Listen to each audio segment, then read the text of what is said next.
아픈데도 병원에 가지 않았습니다. 힘든데도 아무에게도 말하지 않았습니다. 그런데 어느 날 제가 왜 그렇게까지 혼자 참아왔는지 저 자신도 알 수 없게 되었습니다.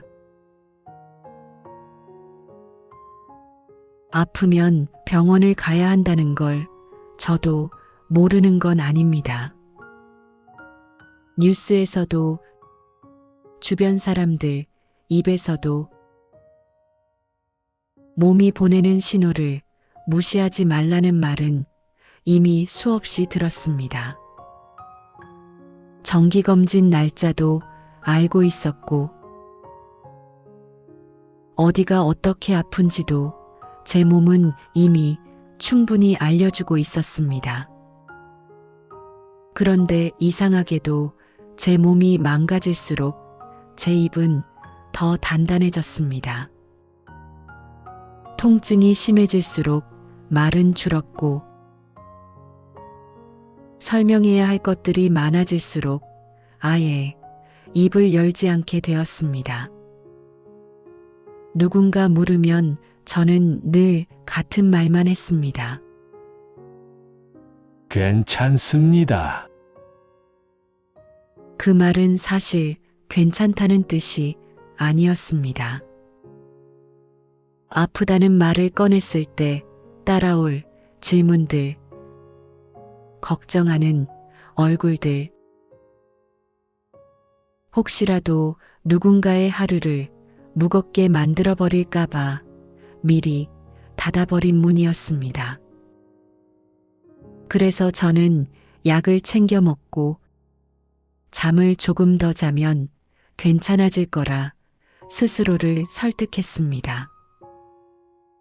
병원에 가야 할 이유보다 가지 않아도 될 이유를 하나씩 만들어가면서 그렇게 하루를 넘겼습니다. 오늘만 참자.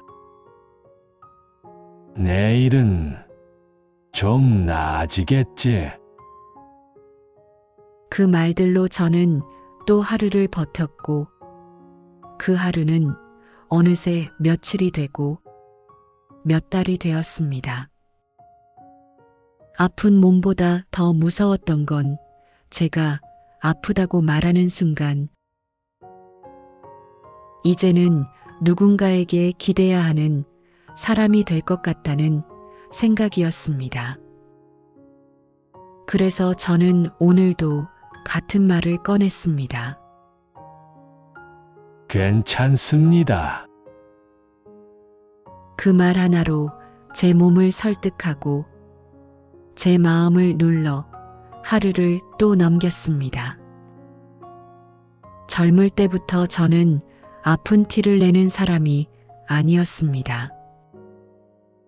감기 기운이 있어도 출근했고, 허리가 뻐근해도 자리에서 먼저 일어났습니다. 몸이 먼저 신호를 보내와도 그 신호를 확인하기보다 모른 척 넘기는 쪽이 익숙했습니다. 회사에서는 제가 자리를 비우면 일의 흐름이 끊겼습니다. 회의는 미뤄졌고 결정은 제 책상 앞에서 멈췄습니다. 그래서 저는 아프다는 말을 꺼내기보다 일정을 먼저 계산하는 사람이 되었습니다. 집에서도 마찬가지였습니다. 제가 지치면 집안의 분위기가 가라앉았고, 제가 흔들리면 가족들의 하루도 함께 흔들리는 것 같았습니다. 그래서 저는 힘들다는 말 대신 괜찮은 척 웃는 법을 택했습니다. 누군가 대신해 주길 바라기보다 제가 버티는 쪽이 모두에게 편하다고 믿었습니다. 그렇게 버티는 시간이 쌓이면서 제 몸은 점점 뒤로 밀려났습니다. 그때 제 안에 남은 말이 하나 있습니다. 아무도 가르쳐 주지 않았지만 스스로 익혀버린 말. 자마야, 일이 굴러갔나? 그 말은 책임처럼 몸에 붙었고 습관처럼 입을 닫게 만들었습니다. 그 이후로 저는 아픔보다 역할을 먼저 생각하는 사람이 되었습니다.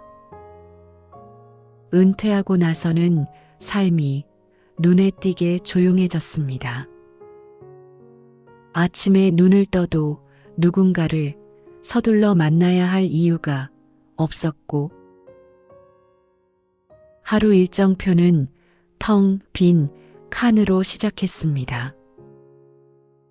그 빈자리를 가장 먼저 채운 건 휴대폰의 침묵이었습니다. 예전에는 전화벨이 하루를 쪼개듯 울렸는데,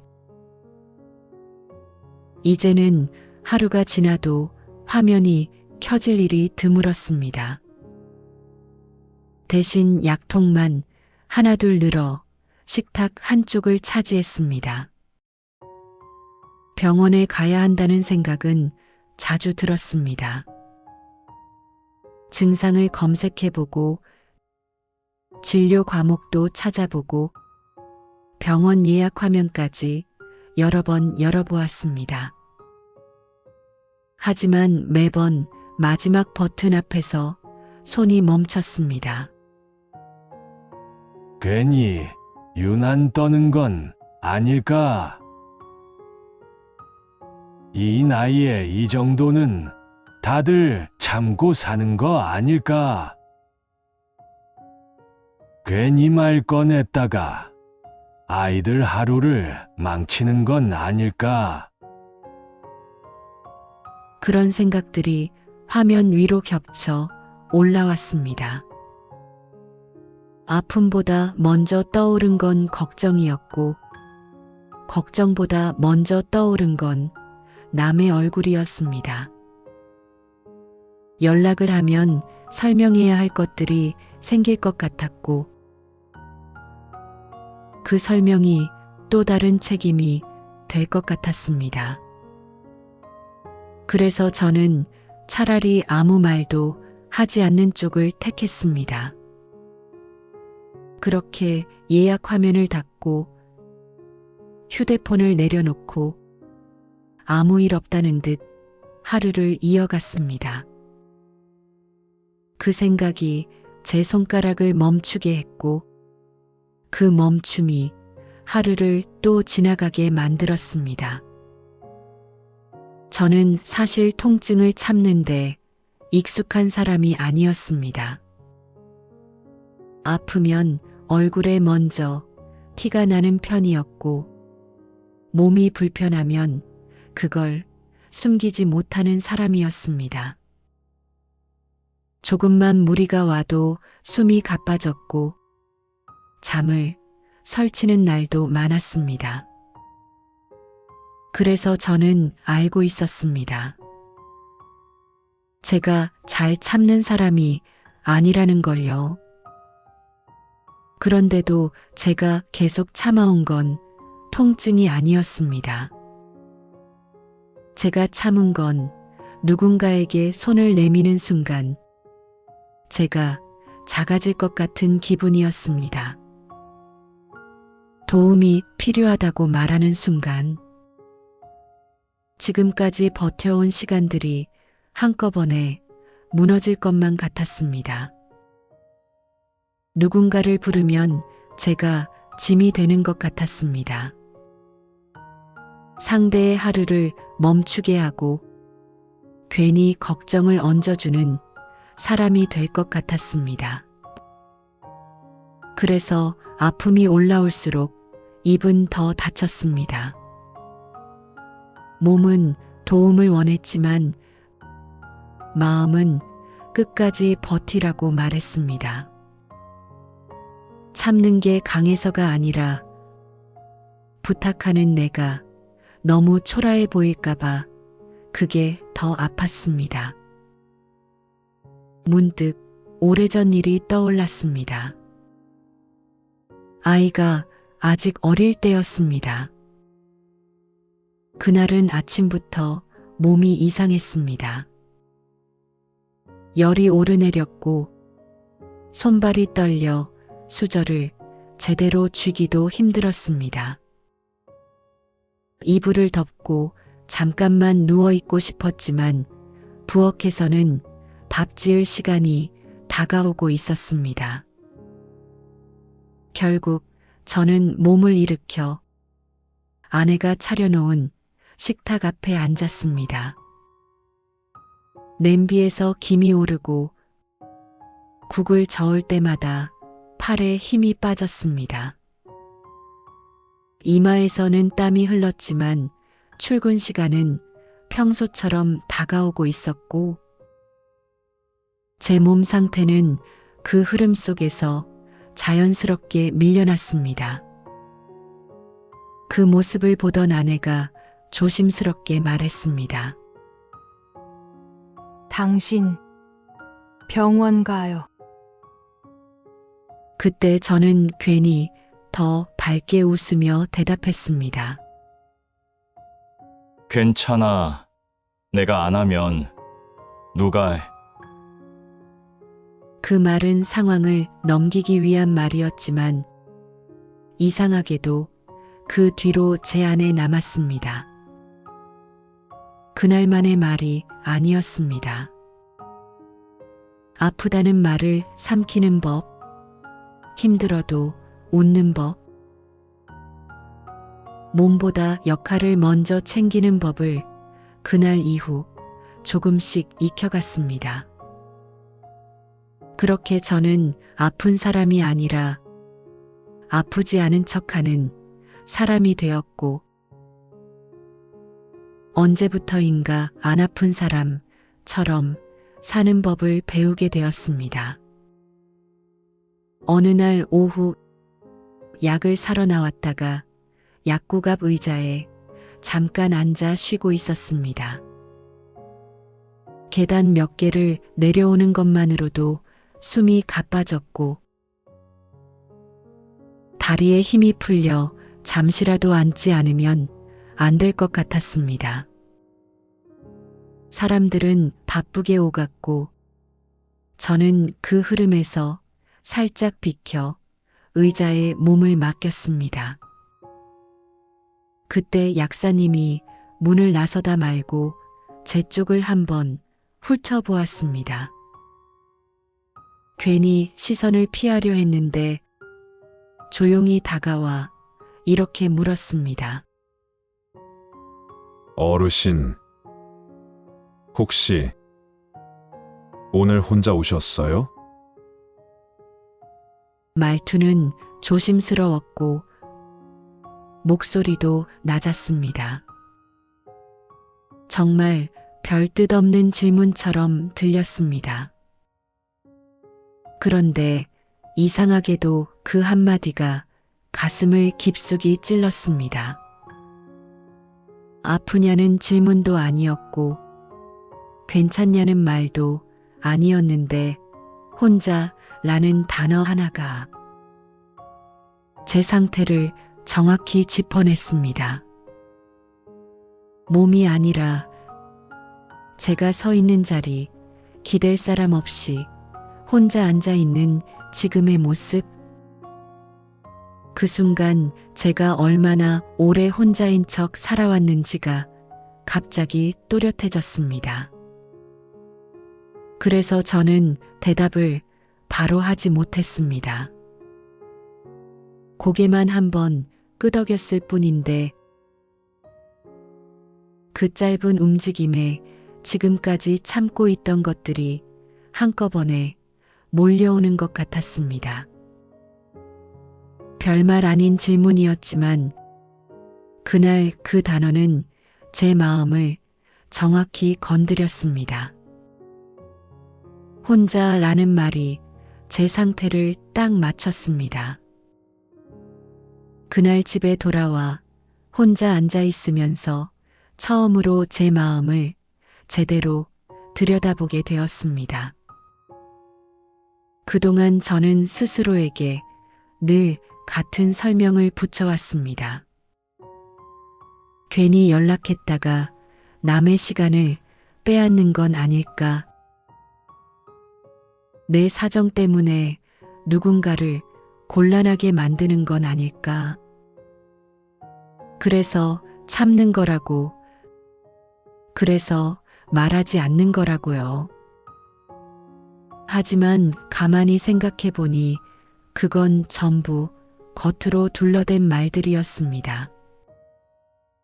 제가 정말 두려웠던 건 민폐가 아니었습니다.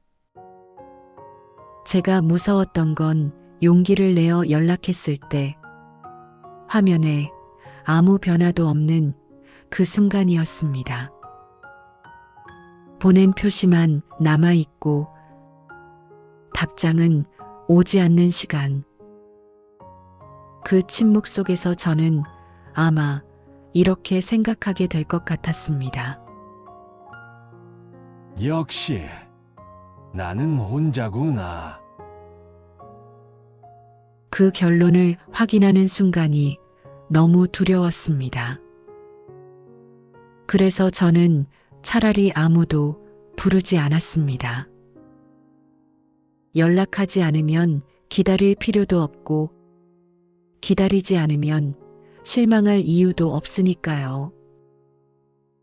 부르면 혹시 상처가 될까봐, 부르지 않으면 그 상처를 마주하지 않아도 될 것 같았습니다. 그렇게 저는 혼자가 되지 않기 위해 스스로를 더 고립시키는 쪽을 택했고, 그 선택이 제 마음을 가장 아프게 만들고 있다는 걸 그날에서야 비로소 알게 되었습니다. 그날 밤 집안이 완전히 잠잠해진 뒤에야 문자를 하나 보냈습니다. 한참을 화면만 바라보다가 길게 쓰지 않기로 마음먹었습니다. 설명도 이유도 붙이지 않았습니다. 딱 한 줄이면 충분하다고 생각했습니다. 별일은 아닌데 요즘 몸이 좀 안 좋네. 보내는 버튼을 누르는 순간 심장이 괜히 한 번 더 크게 뛰었습니다. 그래서 바로 휴대폰을 뒤집어 두었습니다. 혹시라도 바로 확인하면 마음이 더 흔들릴 것 같았기 때문입니다. 괜히 보냈나?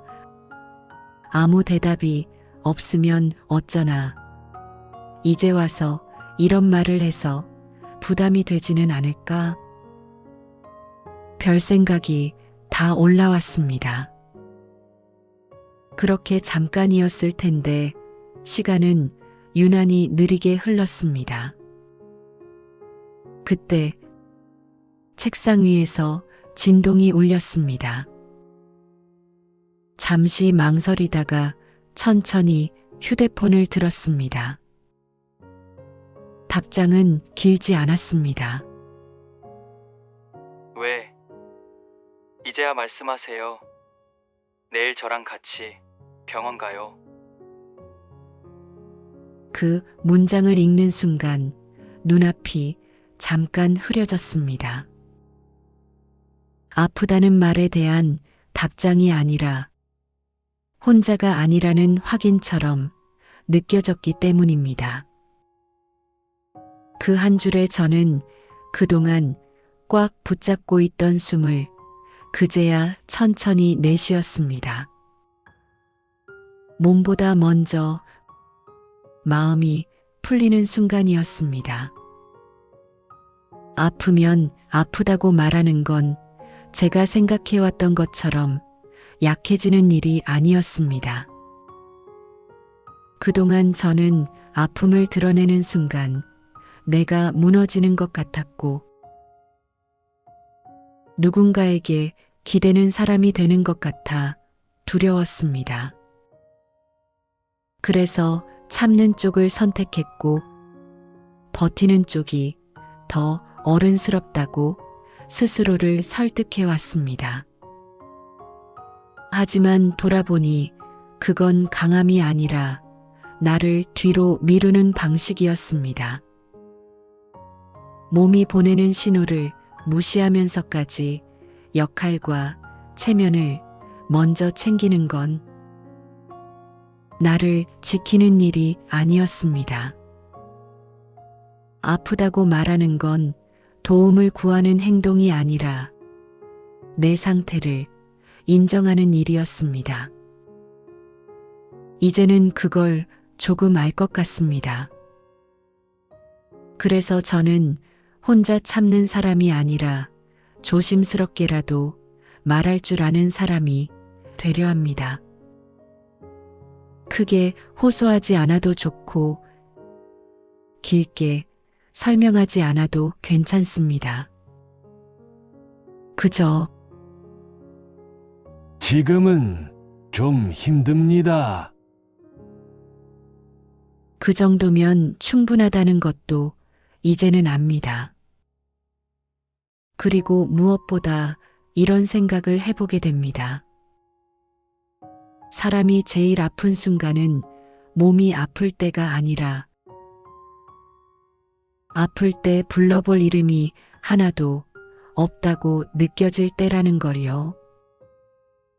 그 사실을 조금 늦게 깨달았지만 그래도 지금이라서 다행이라고 생각해 봅니다. 아파도 힘들어도 혼자 참아온 이야기는 저만의 이야기가 아닌 것 같습니다. 혹시 여러분도 비슷한 시간을 지나오셨다면 그 마음을 댓글로 남겨주셔도 괜찮습니다. 그 이야기가 모이면 이런 이야기들을 앞으로도 계속 전해드릴 수 있을 것 같습니다. 그리고 그 한마디가 지금 이 이야기를 듣고 계신 누군가에게는 작은 위로가 될지도 모르겠습니다.